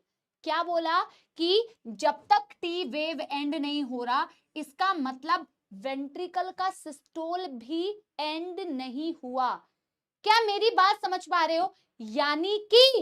यानी कि बहुत ध्यान से सुनना बच्चों, क्यूआरएस का मतलब ये तो था ही कि यहां वेंट्रिकल डीपोलराइज हो रही है, जिससे वेंट्रिकल सिस्टोल हो रहा है, बट जब तक कि क्यूआरएस होने के बाद यहां से लेके यहां से लेके यहां से लेके यहां तक वेव नहीं आती, तब तक उसका सिस्टोल होना बंद नहीं होता, तब तक उसका सिस्टोल होना बंद नहीं होता। शुरू तो हो गई क्यू के बाद, शुरू तो हो गई, यहां पूरा सिस्टोल कर गई, लेकिन बेटा अब धीरे धीरे धीरे करके ना, देखो यहां सिस्टोल तो कर गई, धीरे धीरे करके एक्साइटेड से नॉर्मल आ रही है, एकदम से नॉर्मल नहीं होती कि एकदम से कॉन्ट्रैक्ट हुई एकदम से नॉर्मल हो गई। यानी कि एक्साइटेड से वापस से नॉर्मल तक आने में उसको यहां टी वेव के एंड तक आना पड़ा। क्या मेरी बात समझ पाए बच्चों? यस। जब तक कि आप टी वेव तक नहीं आ गए, तब तक आपकी वेंट्रिकल्स रिलैक्स नहीं हुई, तब तक वो एक्साइटेड से नॉर्मल नहीं हुई, रीपोलराइज होना स्टार्ट हो गई, बट बेटा कंप्लीटली रिलैक्स नहीं हुई। रिलैक्स तब होगी जब आपका टी वेव एंड होगा। बस इतनी सी बात है। ये लाइन बहुत ही इंपॉर्टेंट, वेरी इंपॉर्टेंट, क्योंकि बाकी सारी लाइंस आपको समझ आ जाती है, बाकी सब आपको समझ में आ जाता है कि पी वेव मतलब एट्रियल सिस्टोल, क्यूआरएस मतलब ventricular systole, but T wave का क्या मतलब है और एंड ऑफ टी वेव का क्या मतलब है। क्या समझ गए मेरे बच्चों बात? Yes everybody? यस, समझ आ गई ना? मेरे को एक बार थम्स अप दे दो अगर समझ में आ गया, फिर मैं आपको एनसीईआरटी की रीडिंग कराऊंगी, ठीक है? यानी कि जब तक बच्चों ये टी वेव एंड नहीं होता, तब तक आप ये नहीं कहोगे कि वेंट्रिकल्स रिलैक्स हो गई, नहीं, वेंट्रिकल कंप्लीटली रिलैक्स तभी हो रही है at the end of T, मतलब वेंट्रिकल का सिस्टोल तब खत्म हो रहा है, रिलैक्स मत बोलो, वेंट्रिकल का सिस्टोल तब खत्म हो रहा है जब टी वेव खत्म हो रहा है कंप्लीटली, तब, ठीक है? यस, डायरेक्ट आपके यही क्वेश्चंस बनते हैं, डायरेक्ट आपके ये क्वेश्चंस बनते हैं। पी वेव क्या रिप्रेजेंट कर रहा है, क्यू क्या रिप्रेजेंट कर रहा है, क्यूआरएस, और टी क्या रिप्रेजेंट कर रहा है। लेकिन बेटा सवाल सिर्फ इतना नहीं होना चाहिए हमारे दिमाग में कि पेपर में सिर्फ ये पूछा गया। हम पढ़ क्या रहे थे एक्चुअल में? हम पढ़ ये रहे थे कि इलेक्ट्रिकल एक्टिविटी को जानने के लिए हम ये वेव्स बनाते हैं। अब जब बेटा आप किसी का ईसीजी कराते हो ना, ईसीजी कराते हो, अब इन सबकी एक टाइम ड्यूरेशन है बच्चों, इन सबकी टाइम ड्यूरेशन है। जब तक एट्रियल सिस्टोल हो रहा है उसका ड्यूरेशन होना चाहिए 0.1 सेकेंड, जब पूरा वेंट्रिकल सिस्टोल कर रहा है उसका टाइम ड्यूरेशन होना चाहिए 0.3 सेकेंड्स, जब ज्वाइंट डायस्टोल हो रहा है उसका टाइम ड्यूरेशन होना चाहिए 0.4 सेकेंड्स, ठीक है? और ये वेव्स कितनी ऊपर जाती हैं, कितना नीचे डिप करती हैं, उसका भी मेजरमेंट फिक्स होता है। अगर किसी इंसान में पी वेव अपनी नॉर्मल से बड़ा आ गया, या क्यूआरएस में बेटा अपने नॉर्मल से छोटा आ गया, या टी वेव बेटा फ्लैट आ गया, इनमें कोई भी प्रॉब्लम बेटा इनकी वेव को देख के आप पता लगा सकते हो। अगर इनकी वेव साइज में कोई भी चेंजेस आते हैं, पी वेव जैसा दिख रहा था वैसा नहीं दिख रहा, हो सकता है बड़ा हो गया, हो सकता है उसका मतलब आपके एट्रिया का साइज बड़ा है, आपके एट्रिया का साइज बड़ा है, या फिर बेटा टी वेव फ्लैट आ गया, हो सकता है कि आपके हार्ट मसल्स को इनफ ऑक्सीजन नहीं मिल रहा है। मैं आपको ये लिखने के लिए नहीं बोलूंगी क्योंकि ये आपके एनसीईआरटी में नहीं है, आपके एनसीईआरटी में नहीं है कि आप डिफेक्ट्स बताओ, बट मैं आपको बता रही हूं क्योंकि आपको ये जानना जरूरी है कि एक्चुअल में फिर हम इसका क्या यूज करते हैं। हम इसकी स्टडी करके बेटा ये बता सकते हैं कि अगर आपकी कोई भी वेव्स एबनॉर्मल है तो उससे रिलेटेड कौन सी प्रॉब्लम है। अब ये डॉक्टर्स बताते हैं कि पी वेव में ऐसा ऐसा हो गया तो ये प्रॉब्लम है, क्यूआरएस में ऐसा ऐसा हो गया तो ये प्रॉब्लम है, टी वेव में ऐसा ऐसा हो गया तो ये प्रॉब्लम है। तो इसकी बहुत ज्यादा क्लिनिकल सिग्निफिकेंस होती है। दैट्स इट बच्चों। एक बारी पहले मैं आपको ना, आई थिंक आपने ये लिख लिया होगा, पहले मैं आपको एनसीईआरटी की रीडिंग कराऊंगी, फिर मेरे को एक दो बातें जो बतानी है। एक बात बची हुई है बस कि आप जितनी क्यूआरएस वेव आपकी एक ईसीजी में आती है उतनी आपकी हार्ट बीट होती है, नंबर ऑफ हार्ट बीट आपको पता चल सकता है पर minute by measuring the counting the number of QRS wave. तो बस वही एक लाइन लिखनी बाकी है, बाकी मैं आपको एनसीईआरटी की पहले रीडिंग कराती हूँ, ठीक है। पेज नंबर बता दो बच्चा पार्टी, यस लव यू बच्चों। 201 is the new NCERT and 285 is the old NCERT. Old और न्यू में शायद कुछ कुछ लाइंस डिलीट कर दी होगी, तो एक बार ही देख लेना, ठीक है। You are probably familiar with this scene from a typical hospital television show, जो कि मैंने आपको बताया। देखा मैम आपकी कितनी प्यारी हैं, देखो आपको पूरा बताया टेलीविजन शो वाला। A patient is hooked up to a monitoring machine that shows voltage traces on a screen, makes the sound pip pip pip pip, ठीक है पूरी फील के साथ। As the patient goes into a cardiac arrest, cardiac arrest का मतलब होता है heart beat का रुक जाना। अगर हार्ट बीट रुक गई तो वेव्स तो आएंगे नहीं ना बेटा, आगे मैं आपको कार्डियक अरेस्ट पढ़ाऊंगी। तो पी दिस मशीन को बोला graph, electrocardiograph is use to obtain electrocardiogram. Gram का मतलब है वो graph. So ECG is a graphical representation of the electrical activity of a heart during a cardiac cycle. एक cardiac cycle में जो events है उसका graphical representation. To obtain a standard ECG as shown in the figure, a patient is connected to the machine with 3 electrical leads, one to each wrist and to the left ankle, ठीक है। That continuously monitors the heart activity, continuously heart activity monitor करते हैं। For a detailed evaluation of the heart's function, multiple leads can be attached to the chest area. Here we will only talk about a standard ECG. ये बहुत छोटी छोटी बातें लगती हैं, but जब एग्जाम में पूछी जाती है तो मौत आती है हमें। एक स्टैंडर्ड ECG ऑब्टेन करने के लिए हमें सिर्फ क्या चाहिए, 3 इलेक्ट्रोड्स, बट डिटेल के लिए हम मल्टीपल इलेक्ट्रोड्स अपने ट्रंक एरिया में कनेक्ट कर सकते हैं, अपने मतलब चेस्ट एरिया में कनेक्ट कर सकते हैं। Each peak in the ECG is identified with a letter from P to T that corresponds to a specific electrical activity of the heart. The P wave represents the electrical excitation. बेटा एक word और ना वहां पे लिख लो, क्योंकि तुम ये शायद भूल जाओगे। डीपोलराइजेशन मतलब यहां तुम एक्साइटेशन की बात कर रहे हो। चेंज होने का मतलब एक्साइटेशन, जैसे फीलिंग आना, गुस्सा हो गए थे ना तुम, डीपोलराइजेशन। और इसका मतलब होता है नॉर्मल, रिलैक्स्ड, ठीक है। तो हमने क्या लिखा यहां कि P wave represents the electrical excitation और depolarization of the atria. NCERT ने बहुत क्लियरली लिखा हुआ है बच्चों कि which leads to contraction of both the atria, जिसकी वजह से contraction होता है, यानी कि atrial systole होता है। QRS represents the depolarization of ventricle which initiate the depolarization of the ventricle that initiate the ventricular contraction. QRS का मतलब है ventricular depolarization, जिससे ventricle का contraction होगा, but the contraction starts shortly after Q. Q के बाद होता है and mark the beginning of the systole, और वहीं से systole की शुरुआत होती है। T wave represents the return of ventricle from excited to normal, यानी कि repolarization, and end of T wave mark end of systole. जब तक T wave खत्म नहीं हुआ तब तक आपका सिस्टोल खत्म नहीं हुआ। End of T wave represents end of systole, ठीक है।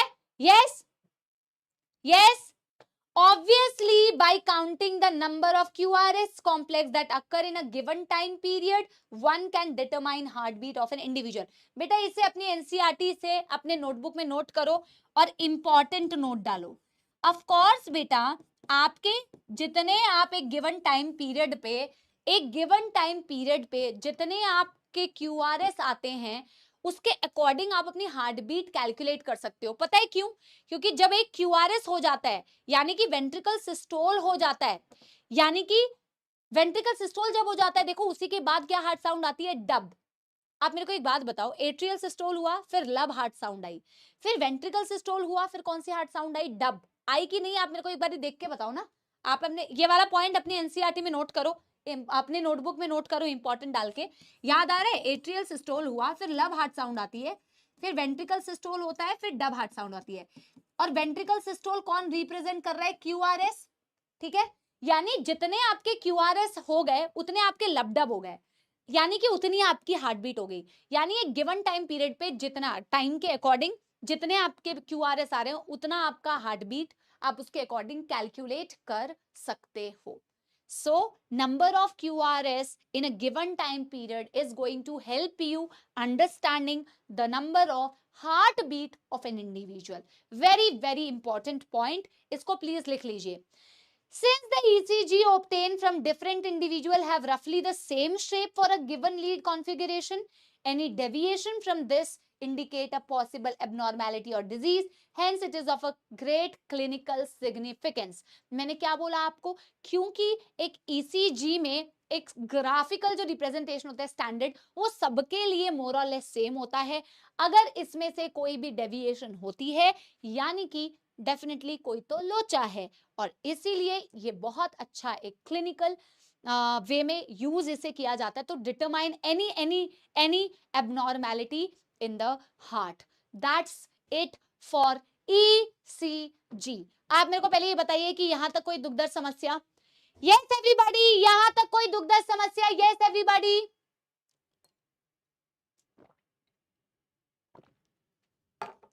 कोई कॉन्सेप्ट में बेटा प्रॉब्लम? देखो, जहां कॉन्सेप्ट को टाइम देने की जरूरत है वहां टाइम देना भी पड़ेगा। अब जो अगला टॉपिक है वो तुम्हें ऑलरेडी आता है, अब इसमें बेटा अगर तुम गलत करोगे फिर तो बेटा बहुत ही गंदी बात है, बहुत गंदी बात है। डबल सर्कुलेशन, क्योंकि करोड़ों बार डबल सर्कुलेशन, मेरे हिसाब से तो करोड़ों बार हमने किया है। हमने breathing and exchange of gases से बेटा डबल सर्कुलेशन स्टार्ट किया था, और यहां पे कितनी बार पढ़ा, वही सेम बेटा वही पुराना टॉपिक कॉपी पेस्ट है। आपको बिल्कुल ये तो गलत करना ही नहीं चाहिए, बिल्कुल भी नहीं, ठीक है। अब इस चैप्टर में बच्चों बहुत छोटी छोटी चीजें बची है। होपफुली, वैसे आज की मेरी आधा घंटा बर्बाद हो गया, पर होपफुली कल शायद हो जाना चाहिए ये चैप्टर, शायद, ठीक है। अभी देखो डबल सर्कुलेशन में है क्या बच्चों, आप यही बनाओ, हेडिंग डालो डबल सर्कुलेशन, और यही चीज बनाओ बच्चों जो हमने इतनी बार बनाया हुआ है, बार बार एक ही चीज हमने बनाई है, बट आपको वही बनाना ही है, ठीक है। डबल सर्कुलेशन हमारा left side of the heart, right side of the heart बच्चों, बिल्कुल हमारा ब्लड सेपरेटेड है, ठीक है। हमारे पास एक होता है सिस्टेमिक सर्कुलेशन, एक होता है पल्मोनरी सर्कुलेशन। बस इसमें आपको एक ही चीज नहीं पता होगी जो मैं आपको बताऊंगी, बाकी आपको सब चीजें पता होंगी, ठीक है। तो मैं आपसे क्वेश्चंस करूंगी, पर उससे पहले आप मेरे साथ में फिर ये फ्लो डायग्राम बना लीजिए, इससे पहले कि मैं आपके ऊपर क्वेश्चंस की बौछार करूं।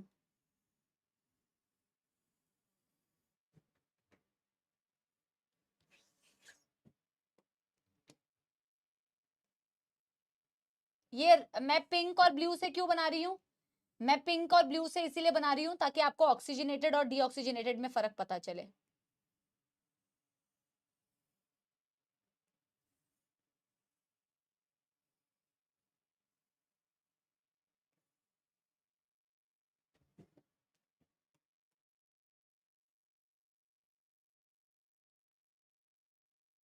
अरे यार सॉरी बेटा, आई एम सो सॉरी, ये मैंने गलत चेम्बर से निकाल दिया।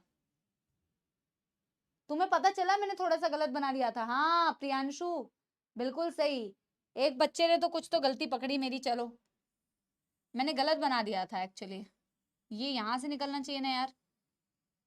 अब जिसने मेरे साथ साथ में कॉपी पेस्ट किया है ना, बिना कॉन्सेप्ट पढ़े, उसने भी गलत बनाया होगा, और जिसने कॉन्सेप्ट को समझा होगा वो सही बना रहा होगा।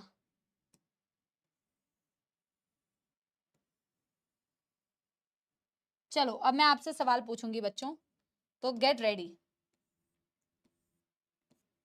Gate ready for the questions, get ready for the questions. Are you guys ready for the questions? खराब क्या हो गया बेटा, मैम खराब हो गया तो मैम से एकदम कॉपी पेस्ट क्यों किया? खुद का भी तो थोड़ा दिमाग लगाओ। मैम ने वो क्या बोलते हैं, पल्मोनरी आर्टरी को ना इससे निकाल दिया था। मेरे पे बेटा तुम बड़ी जल्दी ब्लेम डाल देते हो। अगर तुम्हें आता था ये वाला टॉपिक तो तुमने गलत क्यों बनाया, मेरे को ये बताओ, ठीक है। मैं मूर्ख हूं, ठीक है, और तुम क्या हो, महामूर्ख। चलो सुनो यहाँ क्वेश्चन बेटा, मेरे को बताओ। Yes everybody, yes my army, बिल्कुल फुल जोश, फुल एनर्जी, यस अभी होना चाहिए, ठीक है। मेरे को पहले तो बताओ ये क्या है, राइट मैं येलो कलर से लिखती हूँ, ठीक है। This is right atrium, this is left atrium, this is right ventricle, this is left ventricle. इसमें तो कोई दुखद समस्या नहीं है, ठीक है। यस मेरे को बताओ what is the name of this blood vessel, what is the name of this blood vessel. मैं व्हाइट से लिखती हूँ बच्चों, इससे बहुत अजीब सा लग रहा है। जो ब्लड वेजल आपकी राइट वेंट्रिकल से कैसा ब्लड लेके जाती है, जल्दी बताओ कैसा ब्लड लेके जाती है, डीऑक्सीजनेटेड। इस ब्लड वेजल का नाम होता है mister pulmonary artery. Mister pulmonary artery कितनी होती है आपके बॉडी में, 1 पेयर। कहां लेके जाती है डीऑक्सीजनेटेड ब्लड, आपके लंग्स के पास।